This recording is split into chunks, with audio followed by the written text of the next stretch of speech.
భారత ప్రధానిగా నరేంద్ర మోడీ 12 ఏళ్ల పాలన పూర్తి చేసి 13వ సంవత్సరంలో అడుగుపెట్టిన సందర్భంగా కేంద్ర హోంశాఖ సహాయ మంత్రి బండి సంజయ్ కుమార్ సూచనల మేరకు ఉస్నాబాద్ పట్టణ బీజేపీ ఆధ్వర్యంలో జిల్లా పరిషత్ బాలుర బాలికల పాఠశాలల్లో స్వచ్ఛ పాఠశాల కార్యక్రమం నిర్వహించారు.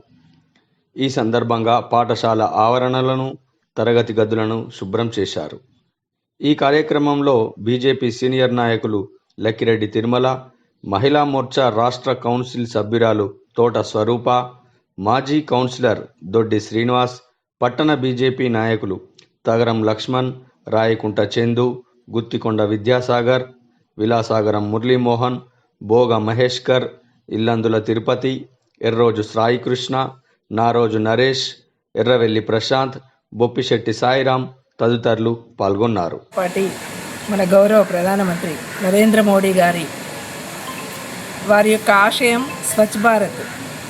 భారత్ దృష్టి 12 సంవత్సరాలు పూర్తి చేసుకొని 13వ సంవత్సరంలో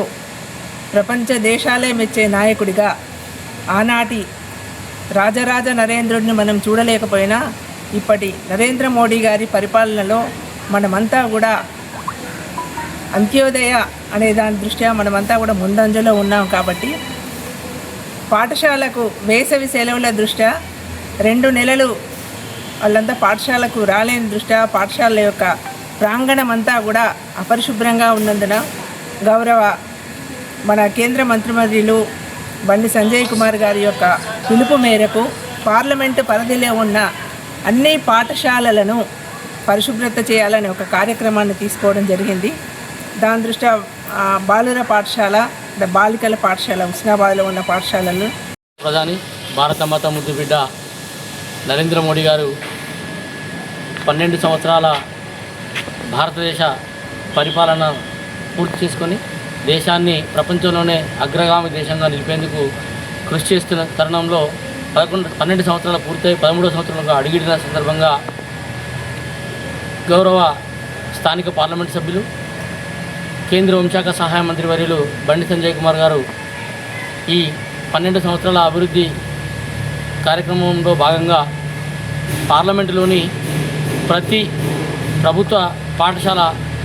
ఆవరణను క్లియర్ చేయడమే కానీ విద్యార్థులు ఉపయోగిస్తున్నట్టు అలాగే వాళ్ళకు సంబంధించినటువంటి బెంచీలు మిగతా వాటిని శుద్ధి చేసి రేపు రాబోయే 15వ తారీఖు నాడు ఏదైతే పాఠశాల పునఃప్రారంభం కాబోతుందో